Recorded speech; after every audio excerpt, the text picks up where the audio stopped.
All right, we're live now. Yes, can you make it full screen? Can you?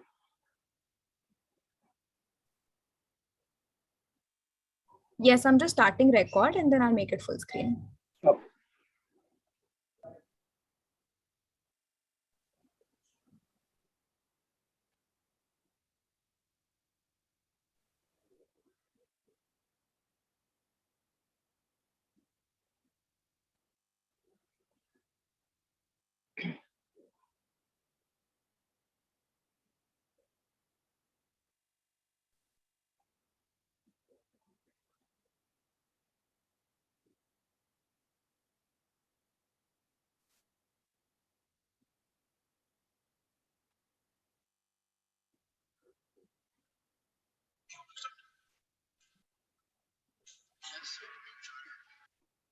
Yes, cool. I think, guys, we are good to go.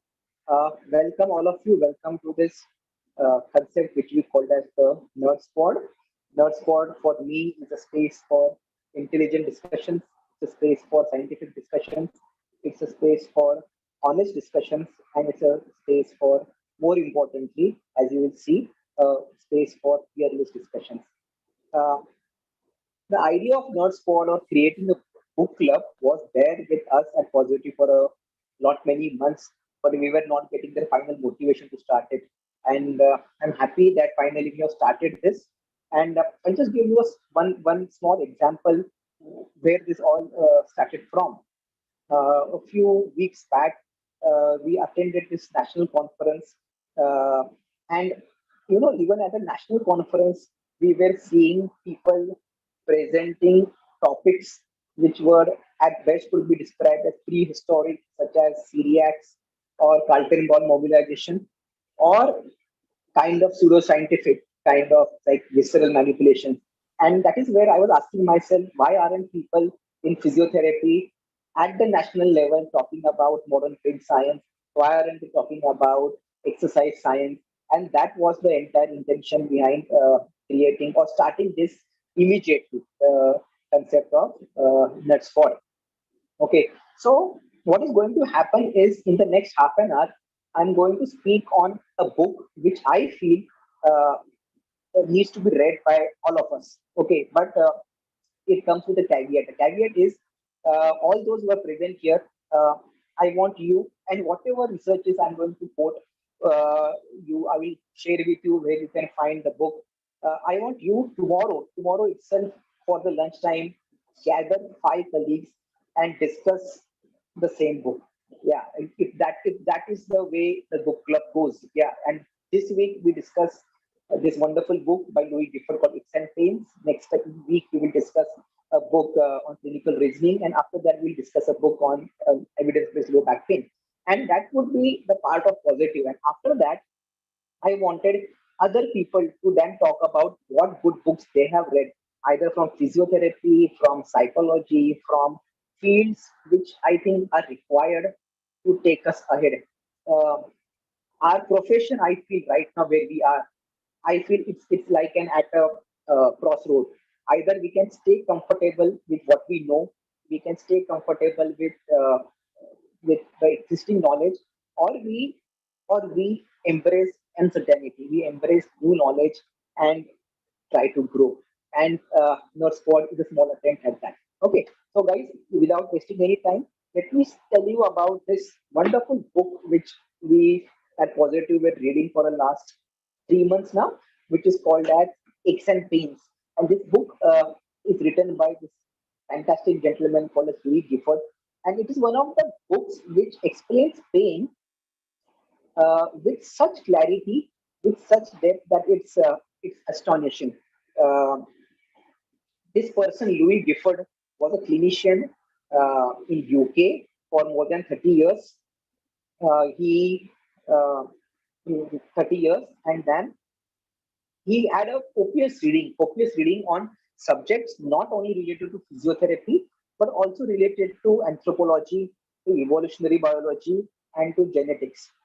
And he brought those aspects into understanding brain science. He had a lot of research and reading in the fields of intervertebral disc mechanisms, uh, it is okay. By the way, am I not clear in my voice? We are Um, able to hear you. I can hear you, but there are a lot of messages that people are saying that it's not very clear and loud enough. Okay, so just a second. Yeah, let me try once again.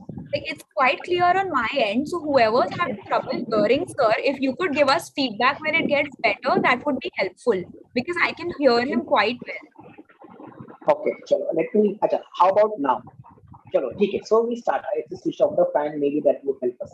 Chalo. So Louis Gifford for I had a fantastic reading on subjects not only related to physiotherapy but beyond physiotherapy also.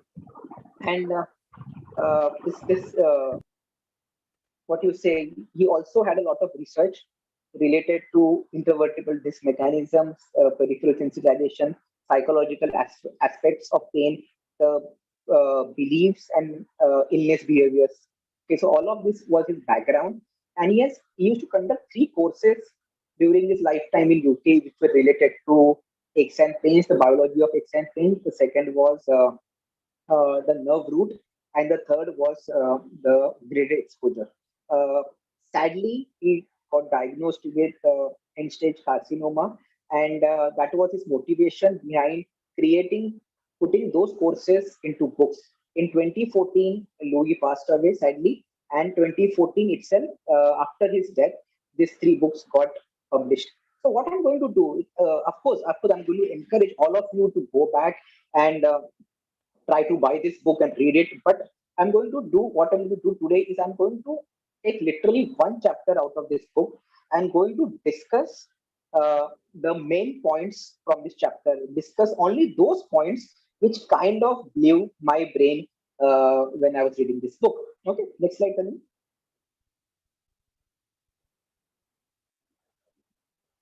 Yeah. So, okay, so let's go through pain physiology. This chapter was called as nociceptive mechanism. So, Louis in this chapter explains about how the pain occurs. Okay, so we had this concept that there are free nerve endings, and free nerve endings are your receptors. They pick up pain. Now, the pain is transmitted along either A delta or the C fibers to the spinal cord. From spinal cord, we have the spinothalamic tracts which go to the brainstem and to the brain, and that is how we perceive pain. And that is the way we were looking at pain. Now, let us look at each one of these concepts and let's look at it. First and foremost is uh, when we look at A delta and C fibers, we know that the C fibers are the slow pain carrying fibers and A delta are the fast pain carrying fibers. But when we look at a cartoon representation of these fibers, the diagram below the photograph which I have put, we always are shown in Chaurasia or in snails that the nerve is chota. Okay, it must be something like this. But if you actually think about it, the cell body of the nerve is located somewhere in the lumbar spine. Let's look at a delta fiber which is supplying the skin around the great toe. Okay, the cell body which is there at the center of that PPT, yeah, is located somewhere in the lumbar spine, and from there the nerve is coming down almost a meter down to the great toe. So understand that when we visualize these A delta and C fibers, we don't think of them as small. Think of them as like a small P body and a big rope attached to it. So that was one thing which in the way students visualize A delta and C fibers, keep that in mind. Okay, understand that amongst A delta and C fibers, 90% of fibers in the human tissues are in the human body are C fibers. We have lots and lots of C fibers, the unmyelinated one, the slow pain fibers, and we have almost 10% of our nociceptors are your A delta fibers. Now, one concept which I had as a student and when I was teaching was also if there is a pain, the A delta and C will fire and the signals will come up. Now the question is, but जब pain नहीं होता तब क्या होता है?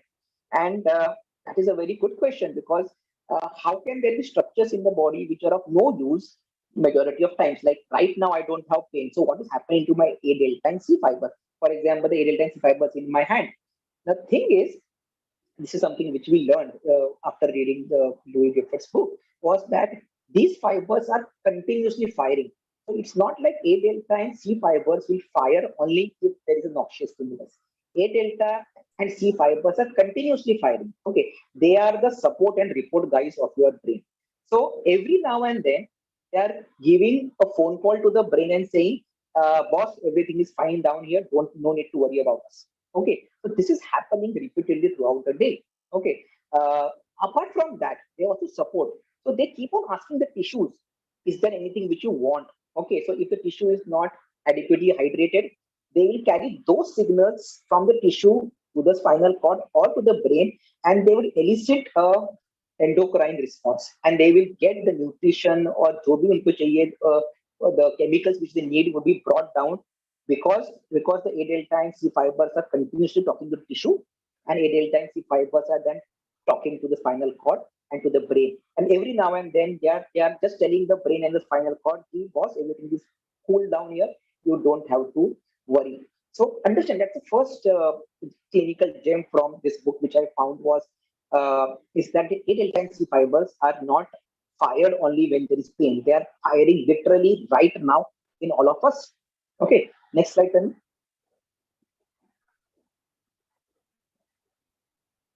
So this is a chart. So when we say nociception matlab we say ki the signals coming from the A delta, the C fibers. Now what we need to understand is that not only is nociception normal, nociception is continuous. It's constant.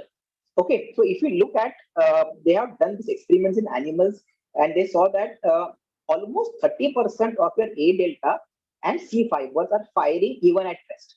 And now you understand why they are firing, because they have to tell the brain everything is fine, boss, don't worry. At the same time, they're getting small signals from the tissue and getting the needs of the tissue conveyed to the spinal cord or the brain, and they are playing an important role in the endocrinology of the tissues. Also, we know that a tissue which is denervated becomes an unhealthy tissue, and now we understand why a tissue is denervated gets unhealthy, because now no nerve fibers are there which are telling the brain what this guy is required. So remember that even in a healthy person at rest, in all of us right now, 30% of your A delta and C fibers are constantly firing. So nociception is happening right now, even if you're not experiencing pain. What happens during movements? Now, if you see the second uh, chart, okay, you see that during movement, uh, almost 45% of A delta fibers, almost 30% of the C fibers, and obviously 8 beta fibers, which are basically the proprioceptive, those which inform the brain about the movements which start firing. Okay, so understand that when you start moving, A delta and C fibers are firing a little bit more. Now, it's not because that there is pain. It is because now they are giving more signals to the brain that what something is happening here. Okay, and this is not pain. The brain is not. Brain doesn't take every signal from A delta and C as pain. Understand this. Okay, brain knows when to take this signal that everything is fine, and brain knows when to take this signal that you know what is happening very nice. So A delta and C fibers are firing at rest. A delta and C fibers are firing even during the movements. Okay, that is very very interesting, and it and will come to central sensitization. But it also raises a question. There are patients who come to us who are in constant pain. There are patients who come to us who kuch bhi karo, they are still in pain. Every movement is painful. A good research question comes down here is it that in such patients that the brain is misinterpreting the firing of A delta and C fibers as pain? Okay, is it as the sensitivity of the brain or the spinal cord got uh, heightened, so that it is even taking the normal firing of A delta and C during rest and during as pain? So that's the question which we have to ask. If you see in an injured tissue which is made to move, almost 70% of the A delta and almost 60% of the C fibers would be firing. Okay, so as as the tissue gets injured, the the firing increases. Okay, it's not they start firing. So as the tissue gets injured, the firing increases. There is what we use the word is afferent barrage. The afferent barrage happens of the signals which go to the spinal cord and the brain. In an inflamed joint, let's say there is a rheumatic arthritic joint, we again see that a lot of arthritic joint at rest, we see 70-80% of ADL and C fibers are firing. So I think the takeaway message from this is that don't assume that pain is happening because A delta and C started firing. Pain is happening because either A delta and C are firing more than when they were firing in the rest and normal movements, or maybe the spinal cord and the brain have become sensitive to the normal A delta and C firing which is coming your way. Okay, I hope I made sense. Next slide, Kali. Okay, so from fibers, now we come to the A delta and C. We take you to the spinal cord. In spinal cord, we meet this structure which is the dorsal horn. Now, if you see, दो चीजें हो गई यहाँ पे. Now, A delta and C, the sample signals जो आ रहे हैं, the orthodromic signals from the periphery to the spinal cord. जो signals आ रहे हैं, let's say somebody has a tissue damage and the signals are coming towards the spinal cord. Now, if they come to the spinal cord, two things will happen. A is that first is this signals will travel along the spinothalamic tract to the brain. Okay, and that is great, and the pain gets consciously appraised. B, what will happen is that there is a reflex set in here, where if you see the diagram, there is a reflex which is set in, jahan pe these signals will again pass down another sensory fibers in an antidromic way, that is from the spinal cord back to the tissue which was injured, and these signals would be responsible for releasing pro-inflammatory chemicals, and these chemicals would then cause swelling and heat, and all those things are getting created. Okay, so once the tissue is damaged, the signals go up to the spinal cord. Okay, the sensation part of it will go to the brain, but the release of chemicals will happen through a reflex arc. Now we have to understand is that at the level of dorsal horn, through higher centers, we can have either facilitation of pain or we can have inhibition of pain. Now we know this very well. Okay, is that brain or higher centers can facilitate, that is, it will allow more signals to pass through. At the same time, the higher centers can inhibit. It will allow less signals to pass through. Okay, for example, if there is some other emergency, let's say you sprained the ankle and a dog is chasing you, you will not feel the pain because the higher centers are inhibiting the pain. Now understand that this facilitation and inhibition is not restricted only to passage of impulses from the cord to the brain, but it is also, you can also facilitate and inhibit this reflex action and the release of the chemicals in the tissue. इसका कहने का ये मतलब है कि अगर if there is a tissue damage and the signals come to spinal cord, okay, and I scare the living shit out of my patient. Ki, boss, you are screwed up. You are going to. It's a very big injury. Not only his perception of pain is getting more because I'm creating facilitation. The swelling which is going to get in his ankle is also going to be more. Getting it? So this is something very important to understand, that this facilitation will work at the local level also and at the level of perception of pain also. At the same time, if the tissue is injured and if I'm caring and reassuring, okay, I'm able to create an inhibition of this pain. Not only my perception of pain can be reduced, but also the swelling and the chemicals released in the periphery could be reduced. Okay, Pragya, do you want to come in here? You want to add something to this point? Yeah, so when we are also talking about the impulses reaching the dorsal horn is physiologically considered to be the junction box. So it is the input messenger wherein things are always coming in, and then things are filtered out to CNS. What is important to understand is with these afferent barrages that are coming up, there's a process of sensitization, which definitely Yuraj will explain in the next slide, which happens. And all of these things are called as something called as wind-up phenomenon. So it leads to something called as a wide diffuse pain. So majority of your patients will come to you wherein these pain sensations are allowed to pass on to the CNS, and the CNS considers this to be as a threat. Yeah.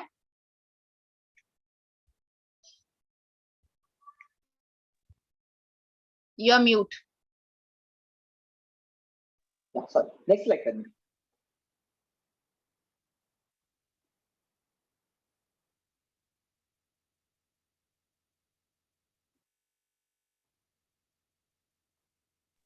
Next slide करूँ क्या? हाँ जी, next slide क्या?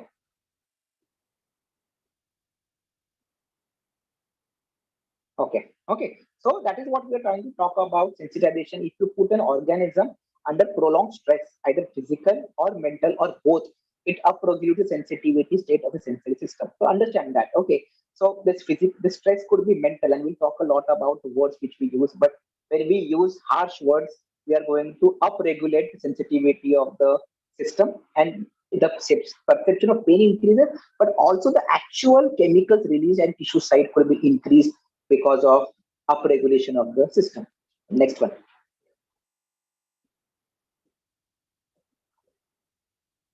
Yeah. So I don't. Yeah. So this is the diagram which has been given. Like if you see, when there is a tissue injury, there is a lot of afferent barrage happening from the A delta and C fibers which go to the brainstem and the spinal cord. At the same time, there are some chemicals released. Now we understand how they are released in the tissue. Now this uh, also these chemicals which are released in the this are also directly communicating to the brain. So brain is getting the the concept that there is a tissue damage from three sources. Understand this. A is that it is getting signals from the A delta C fibers coming to the spinal cord, then traveling to the tract to the brain. B is that the chemicals which are released in the tissue themselves can reach the brain. Okay, this is called as humoral or immune response. So this is a other mechanism where the brain is getting one more feedback. Yeah, there is some damage happening in the periphery. Okay, and apart from that, you have your sight and sight, smell, taste. All these are also telling the brain what is happening in the peripheral tissue. So basically, brain is getting signals from lots of areas, three broad areas through the A delta C spinal cord. Say आता the B would be coming through the humoral or the immune system directly from the blood, and C would be the visual and the smell and the taste. जो आता है that way. Now all these things in the brain there will be stress control system which will create a conscious awareness of the pain. The next slide. Yes, Pratya, you want to take this?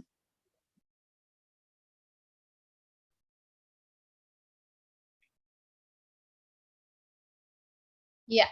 So when we were reading about this book, we came across the theory of pain, which is called as mature organism model, which Louis Gifford has emphasized, and it's a very beautiful concept of explaining pain behaviors, why different people come to you with different presentations, and why two pains cannot be same.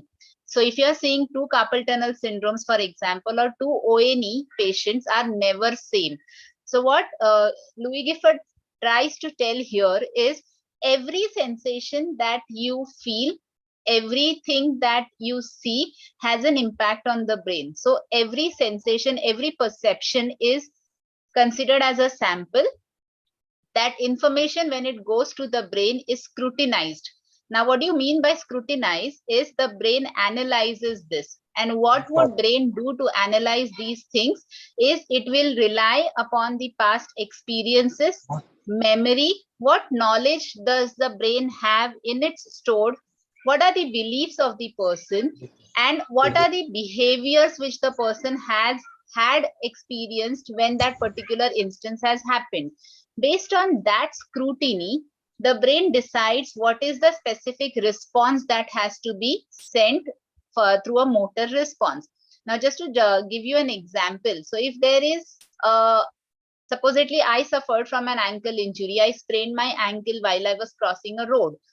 Okay, at that particular moment, if I just say that it's okay, it's a sprain, it's something serious, but if I rest it out, it is going to be better. So my behavior is not something that is sending fearful messages to my brain. My behavior is sending message that this has happened, but this is manageable and I don't want you to interfere. Or my belief was this will get better eventually. This has happened now. So say supposedly 10 years down the line, I again end up spraining the ankle. Brain is going to remember this instance, what happened 10 years ago. There was a similar injury. What was the behavior of the person? The person was not scared and the person believed that this is going to heal. Okay. The knowledge, in the first instance, this has healed successfully, say after 4 weeks, and the person was back to normal running or to his routine. So we start, and the brain starts understanding that if I correlate these two instances, then when the second time it happens, based on my past experience, the brain is now again going to respond in the similar manner. Okay. So Louis Gifford keeps talking about these two approaches, which are very, very significant, top down and bottom up approach. Now, what do you mean by top down?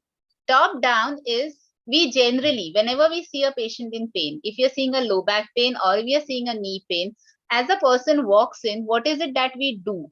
The first thing is we start looking at the back or at the knee. So we are trying to use bottom up approach, starting from the injured structure, understanding, assessing, focusing the patient's attention on the pain. Okay, this is bottom up. But when we are doing this, we are reinforcing the message to the patient that this is pain and this is probably going to affect you. How many times we ask, how is your pain today? How is the pain better? Is the pain stopping you from moving? So every time you repeat this word pain, pain, pain, it sends a threat signal to the brain. So what he says is, before you start with the injured structure, always use a top-down approach. In top-down approach, what you do is create a safety environment for your patient. Make the nervous system calm down. So your pain education, your counseling becomes very important. The moment you start reassuring your patient, which we will be coming to it a bit later, but this starts sending inhibitory signals from the brain to the dorsal horn, saying, I registered that there was a threat, but I don't reckon that this needs my attention. So you always consider that, brain and the dorsal horn and the nerves all are communicating with each other.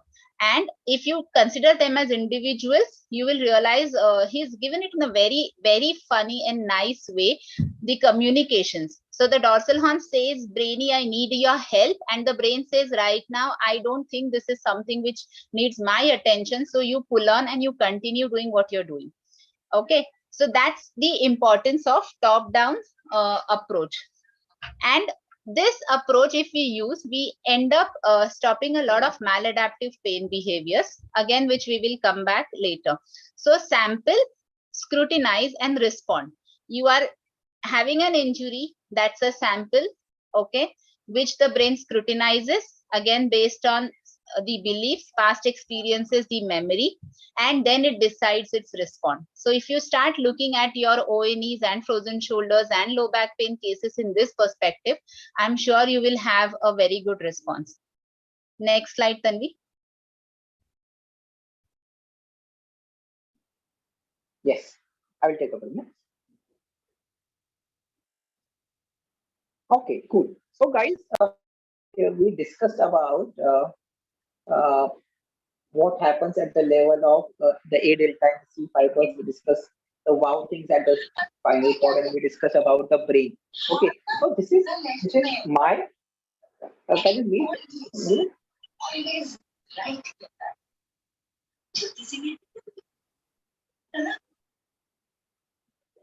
Can you meet everyone?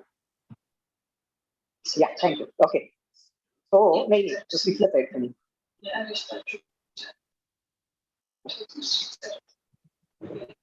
There is one person who is at Samsung SM. Can we ask to?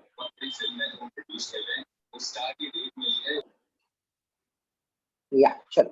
Okay, yeah. So Excellent. I went a couple sides aage. Just let me know when to stop. No. Yeah, this is fine, no? You're going aage. Yeah. One more slide behind. One more. Yeah. Okay. So this is what. So after that, let me tell you my interpretation of when we look at pain, and this is what we discuss in the clinic every day. Is that if a patient comes with pain, there are three things which could be happening, and this is especially for the students who are there for the discussion. Not every pain means there is an inflammation. People ask me, and that I think our training in graduate courses is all about acute state, subacute state, and chronic state, and somewhere that has to change very drastically. Not every pain means inflammation. Okay, there could be an issue as we discussed about sensitivity, which is the third point. Okay, and there could be an issue with what we say is load capacity. That means the tissue is just not ready to take that load, and that's probably you are experiencing ischemia kind of a pain. Okay, a beautiful article on this concept is a process approach in osteopathy and physiotherapy beyond structural model, and I will share it on the group. Okay, in some time. Okay, which talks about when we discuss recovery. Recovery can happen through three processes. It can happen through repair. That means the stages of tissue healing. It can happen through reversing the maladaptations. That is, there is a weak muscle or a tight muscles, and you want to work on them. Or recovery can happen through elevation of symptoms, which basically means that you are sensitive to that movement right now, and all you have to do is create exposure. Slowly start doing the movement, and we get reach there. So not every pain, guys, which you see, the students who are there should alert that there is an inflammation. Okay, unless you sign of inflammation, there could be other reasons why the person is in a lot of pain. Next slide.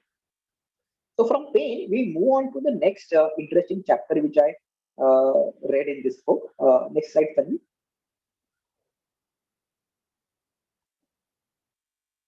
Yeah, which was on placebo. I don't know, I will just tell you, and this is just for representative purposes. I'm not looking at numbers.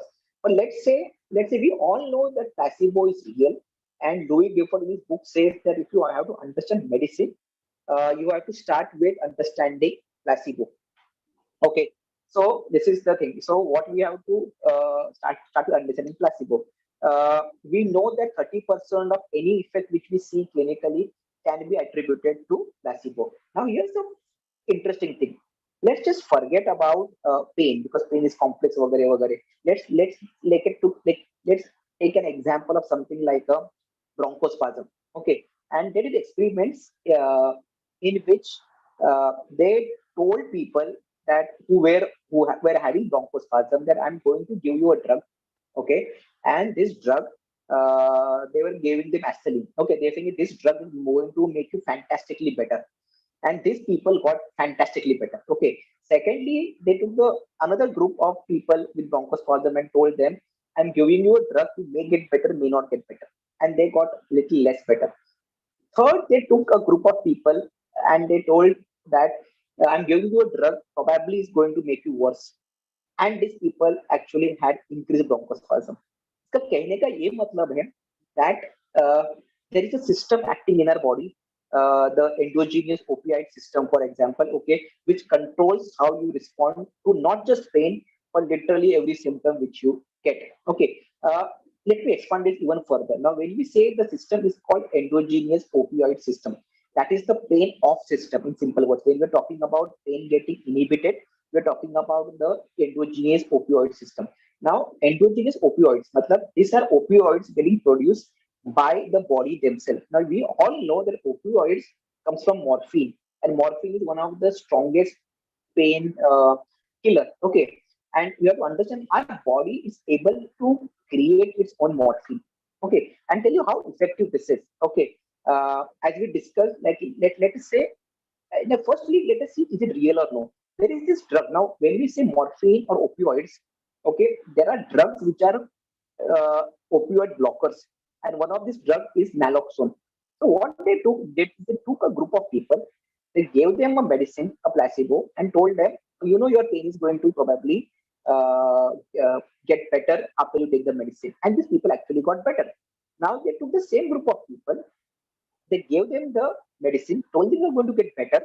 Okay, so that opioid system is acting now because of our words. Okay, but they gave them naloxone. Now naloxone is the opioid blocker, and these जरा ना people actually did हम get better. कैसे खाना खा रहा So what we have to understand in this is that what we have to understand in this is that uh, uh, matlab, the fact that naloxone could reduce the effect, इसका ये मतलब है कि opioids were actually getting produced in the body by just using words. Okay, I hope you're getting the point. Okay, so there is a drug which can actually block the effects, the opioids which are secreted in the body by your good words. At the same time, when we said that my bad words, if I scare someone that your disc is out, it is bulging, this pressing on the nerves, OBA, and this is a nocebo now. Okay, now there are also drugs which can block out the chemicals released during nocebo, and that drug is called a proglumide. And what they saw is that if I take a patient, I treat him shit, I do bad things with him. But if I give him this drug, which is proglumide, it cancels out the facilitation system, the pain on system. So these are real system, guys. Of the pain off system and the pain on system. These are real system. These systems are capable of creating morphine in your body. These people systems are capable of actually making your pain far, far, far worse. There is an entire chapter in this book on placebo, and they discuss about placebos used not just for pain but for other things such as bronchospasm. They have discussed about the whole surgery as a placebo. They discuss surgery as a placebo and how most of the things which we have done can be available in placebo. Next slide, Tani.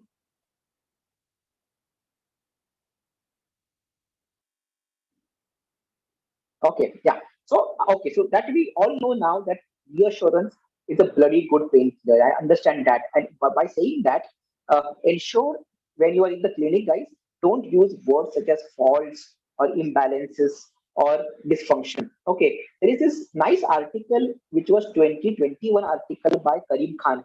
Okay, we all read his textbook, Sportsman. Okay, which was about peeling of musculoskeletal labels. Now, what they say is that for every small thing, we don't have to come with a fancy diagnosis such as I don't know, anterior. Let me put it this way, chronic degenerative rotator cuff pathology or type 2 acromion compressing, impinging on the rotator cuff muscle, something like that. Okay, we can just call it shoulder pain. Okay, so they say it's better that we start embracing non-specific regional labels. Okay, which again, अगर red flags नहीं है, अगर ये if this is not a what is a serious case, we can use non-specific labels when you talk to the patient instead of using fancy labels, calling them a dysfunctional syndrome, a derangement syndrome. Which, by the way, each of these words, now you have to understand each of these words which we are using can have an effect on your facilitation system, which we just discussed. Okay, we can use a word like back pain. We can use a word like ankle heel pain. Okay, unless it is really, really required for you to use labels. Okay, so there is this entire thing that which is coming up in musculoskeletal science in 2021, which is like stop using labels where they are not required. Okay, remember that words can hurt and words can make the perception of pain worse. Words can make your swelling also worse, which we just discussed. Okay, next slide. Anil.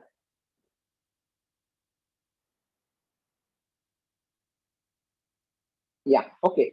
Okay. So that now from there onward, we go on to how do we look at different things which we do in a clinical practice when we have the knowledge from this book. Okay. This is our interpretation of things. Okay. Posture and movement control. Okay. We use a lot of movement control exercises in our clinic, and remember that, and then we try to find small changes in activation of transverse abdominis, or we'll try to find small changes in the level of the sacroiliac joint. And but we have to understand in 2022 that we are now very clear that small changes in posture, structure, and biomechanics does not lead to any musculoskeletal injuries. If you look at percentage of people with injuries and without injuries, and look at the small changes, you will see there is no difference in those things. So that has to be driven. There is an article on this, the fall of postural structural biomechanical model, which we will share it on the group. Okay. Louis Gifford says that in his book, the notion of bad movement patterns is danger to spontaneity of existence. Okay, so he is a little dramatic and he says we can't say that someone is moving badly. Okay, he's moving badly right now because he's in pain, and that's the only movement pattern he has in his repertoire to use. So don't call anything as bad movement pattern. He's moving right now. Okay, human movements, according to Louis, are thoughtless and fearless. Okay, you cannot create a fear about movements. I hear a lot of interns telling me about uh, I can't. I have to be very. I have to contract my transversus abdominals if I'm doing a deadlift, or I have to contract my transversus abdominals before I lift something. That is far away from truth, guys. In this era, that you don't have to be okay. You don't have to think about anything. You can't be fearing movements, because the moment you start thinking about it, the moment you start fearing it, you are activating the pain on systems, and probably that is making you worse. Next slide, Tanvi.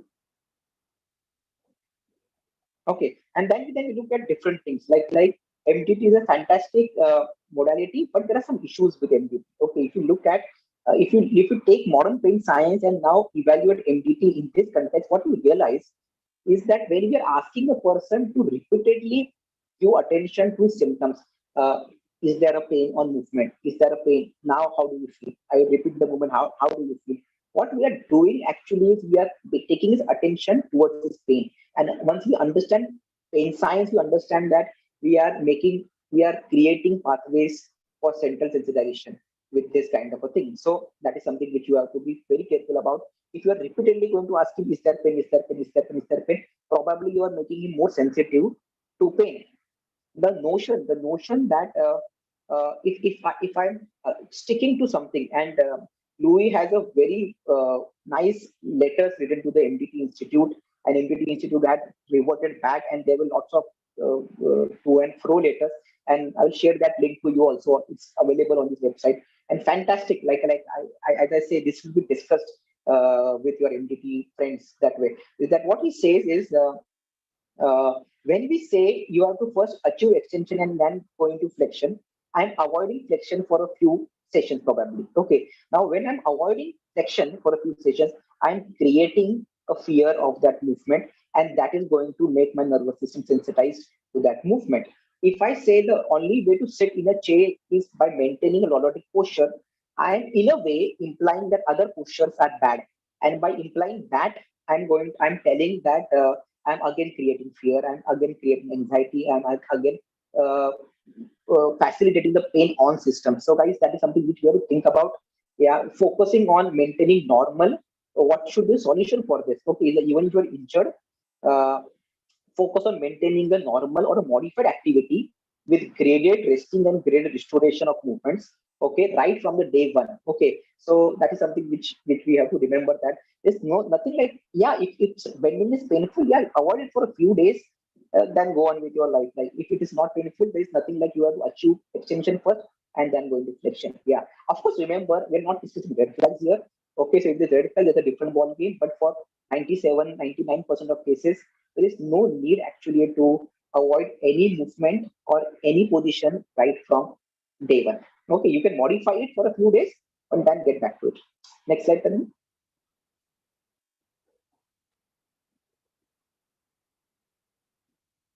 Yeah, so how do we look at manual therapy when in the context of modern pain science? Okay, and manual therapy is not bad at all. Okay, touch is a constant reminder to the nervous system that they are safe and there's someone to protect them. Okay, but guys, the effects of manual therapy are non-specific.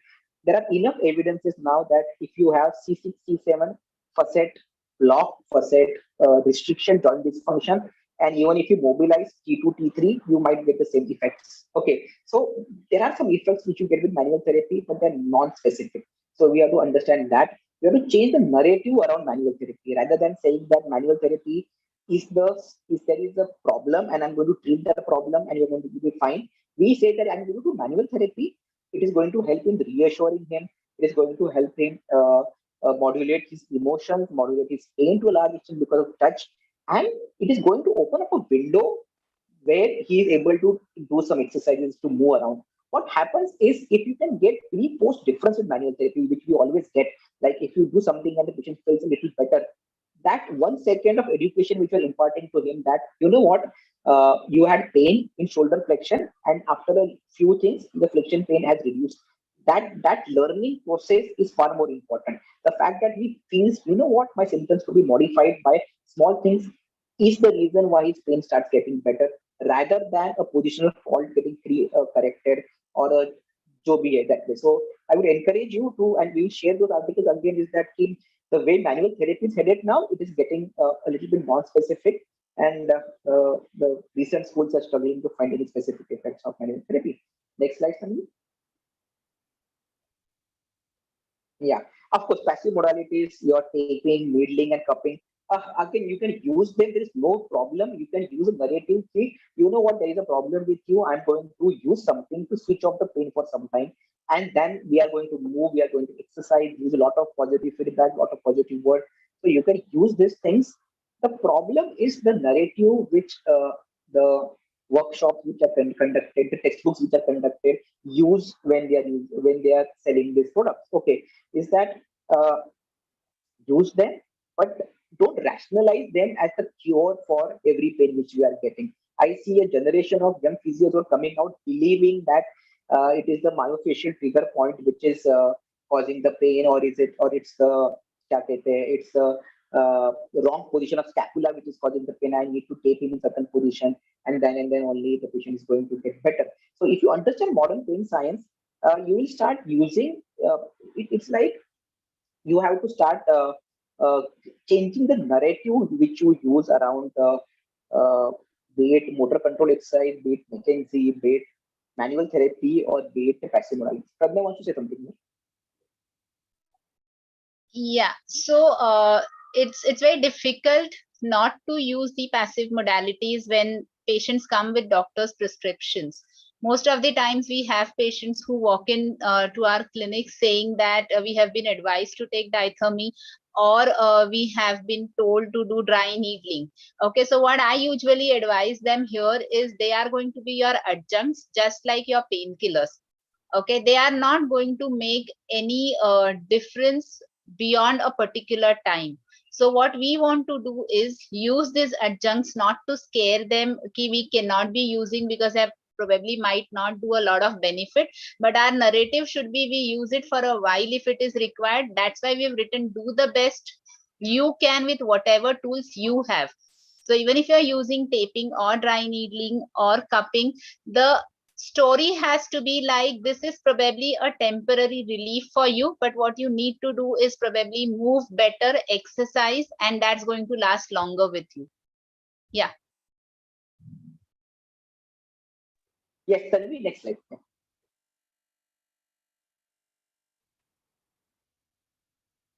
Okay, yeah. So this was one of the best things which I could take from the this book, which was how do we educate the patients. And Louis says, after every session you have to answer these 4 questions, which क्या कहते हैं, which the patient has. So let's take a case of low back pain. Let's take a case of low back pain which has been with the patient for the last 3 to 4 weeks, and it comes to you. Okay, so first thing which you have to answer to the patient is what is wrong with him. And so instead of saying there's a disc or something like that, you can put it this way: ki, see guy, let's say his name is Ramesh. So let's say, see Mr. Ramesh, this is your back. Now if we had a scalpel and if we were to open up your back and look inside, there we would not find anything abnormal. Okay, we don't find anything abnormal. Maybe there might be one part where we might find a little bit of uh, क्या कहते हैं, like a bit of swelling or a little bit of inflammation. Apart from that, most of the things in the back will be normal. We would ask you, but I'm still getting the pain. Then say, but instead of doing that, if I would take a transistor and look at the electric activity happening around your back. What you will realize is that the signals which are going from back to the brain are very much high. That means to say that you are sensitized. Okay, there is a lot of electric signaling happening, which is going to your brain, and we will work on that. We are going to work on that. We are going to slowly going to work on that and reduce those signaling, and going to make it better. We will ask the next question is how long will it take, sir? And that's the second thing which will say, ki, Mr. Ramesh, this might take 2 weeks or 3 weeks to get better. Currently, we can do something to switch off that system. We can use some machine to make you feel better. Whatever makes you feel better, you can use hot packs at home to make that sensitivity go down a bit. But over the course of time, you have to move. You have to, as we discussed, there's nothing wrong with your back. You have to start moving, bend a bit, bend a little bit more, and bend a little bit more the next day. And that is how we're going to make you better. We tell him that we always know that people who are physically fitter generally tend to have less pain, and that is where we as physios can create value for you. That is, we can help you to identify exercises which will not only restore the lost range of motion which you have got, but also to make you stronger and physically fitter. Okay, So these are the 4 or 5 questions. What is wrong with me? B is how much long it will take. What can I do? I as a patient do about it at home. What can you as physiotherapist do about it? And how much it will cost. So during every session, before you end the session, this is especially for the students who are there, ensure you have answered these 5 questions. Some of the patients would be extroverts and they will openly talk about these questions. They will ask you. Some of them might be introverts and they would not open up. But it's very important that is that you have to answer these 5 questions. Next slide, Tanvi. I think we are almost done. Yeah. So what we see, this is what we are seeing, and this is where I was saying that the discussions need to be scientific. The discussions need to be also but fearless. Okay, and the thing is that where we think we are right now is that we have faith. We have faith. I might have faith in CrossFit exercises. Somebody might have faith in electrotherapy. Some person C has a faith in McKenzie. Person D has a faith in kinetic control exercises. Now, faith is a great excuse to evade the need to think and to evaluate evidences, and this is something which is important. Like, guys, we need to read what is happening in the field of pain science, this literature, and we are going to share that on the group right now. And I want it's mind-boggling. It's mind-boggling what the human body is capable of. We underestimate the strength of human body. We underestimate the ability of human body to heal itself, and we underestimate the ability of human body to adapt. We underestimate what effect our words can have on our body. We underestimate what effect our motivation and good words can have on the body, and we underestimate even more what are bad words. Okay, regenerative changes, gap come ho gaya, C5-6 gap, and all those things are going to have on your body. Okay, so we have to think about that. I think a lot has to be changed, and I'm sure the more people like us today start reading about this, we will start this change will start happening. This thing is happening. I don't see any other profession who are this serious about pain science.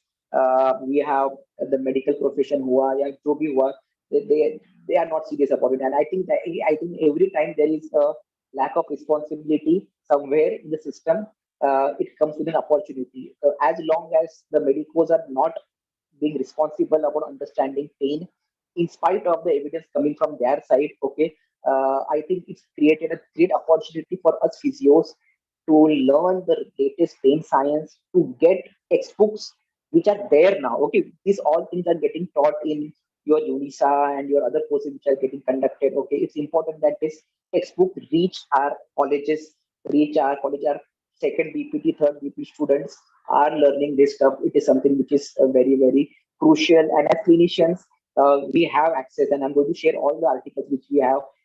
We need to maybe start challenging our faith a bit more so that we grow. Yeah, next slide, Tanvi.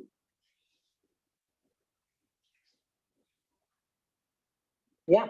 So this book, this is just what I'm saying is that this book is available for 2,100 rupees on Amazon. He has 3 books, as I said. The 3 books of combination come for something like 6,000 rupees in order from there. But before that, go and check out his website, which this guy has created, giffordxandpains.com. And he has literally 70% of चीजें तो उसने free दे दी है. You can go and check it out. I'll share the link on the group again. Okay, is that please read them. Please read them. Okay, the pain biology which I discussed, the A delta C fibers की चीजें, these all are there. And क्या कहते हैं, but highly recommended, especially the academicians who are here, the seniors who are here. Please buy the book, because I think so. It will really make a big difference to the discussion which we have. Yes. Yes, we are done, guys. Are there any questions? Next time we are going to discuss clinical reasoning in health profession, which is very, very crucial. It's a book by Mark Jones.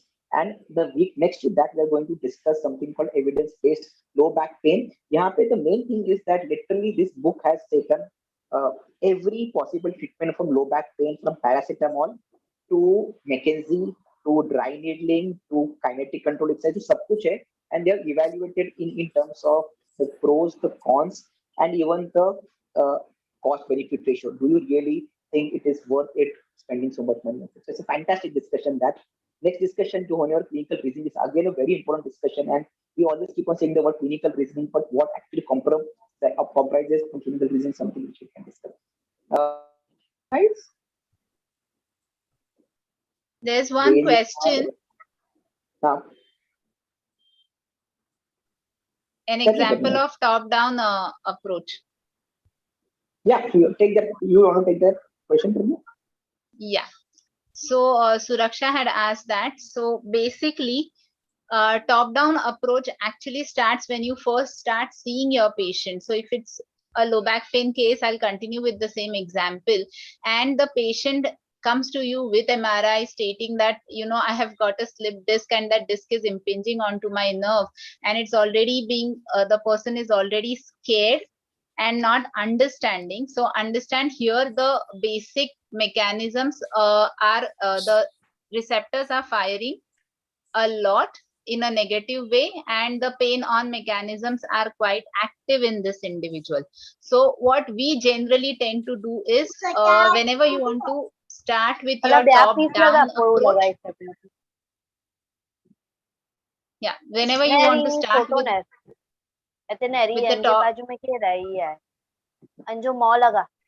Tanvi, can you mute everyone? Yeah, I'm So trying to whenever find. Yeah, whenever you want to start doing the top down approach, the first and foremost thing that you do is sit and talk to your patient, explain them that yes, probably your MRI is showing disc changes or there is a nerve root compression. There are very nice studies which have come that even many normal individuals have these disc bulges and changes, the osteophytes which are there. So making them understand that yes, these are present even in normal people who do not have aches and pains, and they do not represent a danger. The moment you start reassuring them that there is nothing wrong with these people, they start calming down, and the knowledge then becomes a thing to start changing the process. You have to understand, Louis keeps saying that pain is a processing problem. Okay, the longer the pain stays, there is less relation with the tissues. So if you are able to change the processing, the way a person thinks, believes, and sees, the person will start getting better at a much faster pace. Okay, so that is how we actually begin with a top down approach, educating your patient, reassuring them that probably nothing is, once you have ruled out the red flags, that is very important. So your assessment should be thorough, wherein you're ruling out the red flags and then explaining that these things are not going to be as dangerous as you think, is how we begin the top down approach. Well, I will give you an example. Is that I think there are two things which I would say in the end is that the mentality or the thinking processes of us as healthcare professionals has to evolve. Okay, a few days back we had a deadlift competition conducted in the clinic, and there are a few people who got back pain at the end of that.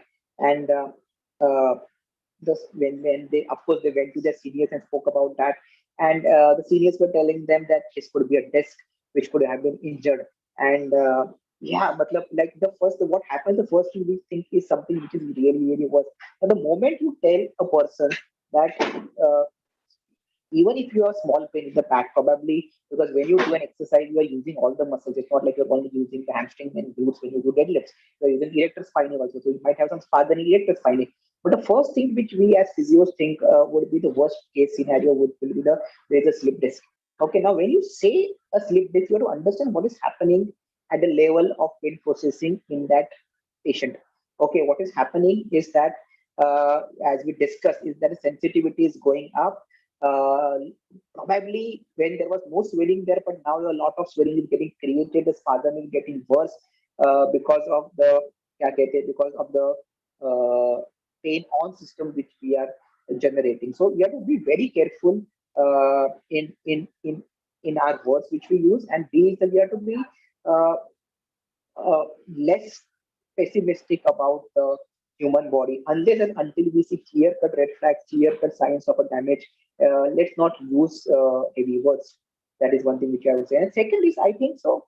This happens is why are we stuck with certain schools of thought? Why are we stuck with, yes, probably Carlton Bond as a concept helped us a lot in 1980s and 1990s, and we are very happy that it helped us. We're very thankful for that. When I was doing my master's, it was the era of Maitland's and Malikas, and we used it and we did workshops, and we are very happy with them. We are getting results. But now, when we look back, we understand what worked. Okay, it was the confidence which we had in the manual therapy, it was a touch which we were using them, it was the fact that after manual therapy we were putting them on exercise which was working in 20s. Uske baad then came other things, then came MDTA, and then came kinetic control and everything. Why are we so afraid of losing out on a theory? Like science is all about discarding theories and accepting new theories. That's the thing. Probably what we are discussing today will be challenged tomorrow. Yeah, and so be it. Okay, so be it. So why should we be so worried about these things that way? So what I see is a lot of physios in clinical practice, especially, are very protective of their skill set. So it could be taping, it could be needling, it could be McKenzie, and I think that has to be changed, that has to be challenged, and that has to be. I think that is creating a lot of barriers to the growth of our profession, and there's so much there right now to learn in the area of pain science, in the area of exercise science, and we are not doing that because we are afraid that if I read that and if I discuss that, it is going to break my faith in McKenzie, or it's going to break my faith in something else. And I think that has to change. Anyone wants to say anything? Tanvi, want to add anything? Sir, so Madam said that when the patient steps inside the clinic, we don't have to ask as to where is your pain and all. So how can we modify our question that I wanted to ask? So what I generally like to ask my patients is, what brings you here today? Let the person talk. Okay, that becomes a very amazing question, and you're opening up the conversation. So the way you start interviews, when we had taken a last masterclass on pain, we had discussed the types of questions. We usually end up asking, how is the pain today? Instead, can you ask, how are you doing today? Okay. So it gives them a different perspective, that they have been answering how is the pain and where is the pain many a time. So he again, in his book, Louis Gifford points out the actual pain chart of a chronic pain patient. He's given a diagram where there are crosses all over their bodies. Okay. So none of the textbooks ever show us that. We have been trained to mark एक ही point बताओ जहाँ पे हमें cross मारना है. So that usually never happens with these people. There's one more question on sensitization. You want to take that? What's the question? How do you understand that there is sensitization? Sensitization is the cause of pain. I think we look at the area which we are talking about. I think we should put it this way: pain at a site or at an intensity which is not expected. Okay, this is a very good way of understanding sensitization that way. Pradnya, you want to add anything to that?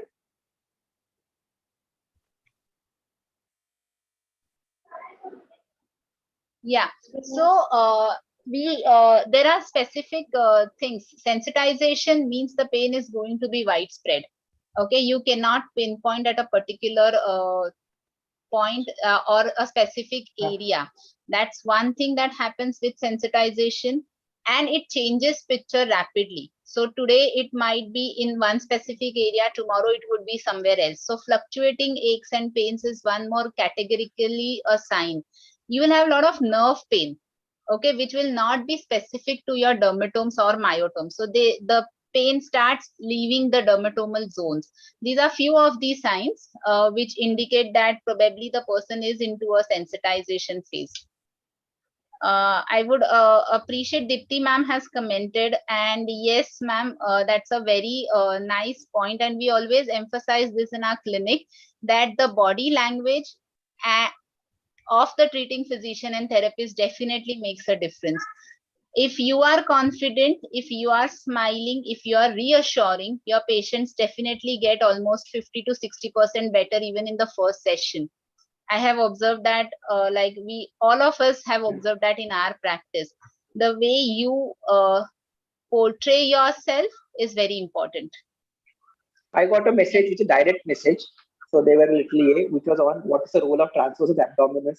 I think we can ask that question because it's a scientific discussion. It's okay to ask questions. We are not hurting anybody's Yeah. egos here. Okay. Yeah. So the thing is, yeah, see, understand transversus abdominis, and we don't have any evidence that pure training with transversus abdominis help anyone. We now know that, and which we'll discuss in our third book club meeting, is that any exercise is good in a patient with chronic low back pain. Okay, in acute low back pain, we now know that reassurance and an advice to continue with your activity is far more effective than anything else. Yes, you can use some exercises. There is nothing damaging about that, but we don't have any evidence that transversus abdominis activation is going to be superior to Pilates, or is going to be superior to uh, conventional exercise, or going to be superior to aquatherapy. So we don't have any evidence that any one form of exercise is superior. What is good is that we now know that exercises are really more effective than medicines in controlling chronic low back pain. And I think that is the message which we have to take. We know that reassurance is very effective in patients with acute low back pain, and advice to continue activity is very effective in patients with acute low back pain. And that is the message which we have to take with us. Great, guys. It was great seeing you. And we wrap up. And please send us the questions on the group. And I will share all the articles right now with you on the group. And I hope to see you for the next session, which is next Wednesday, which will be on clinical reasoning in health professions. Okay. Bye, guys. Thank you, sir. Thank you, sir. Thank you, ma'am. Thank you, sir. Thank you, ma'am. Thank you, sir.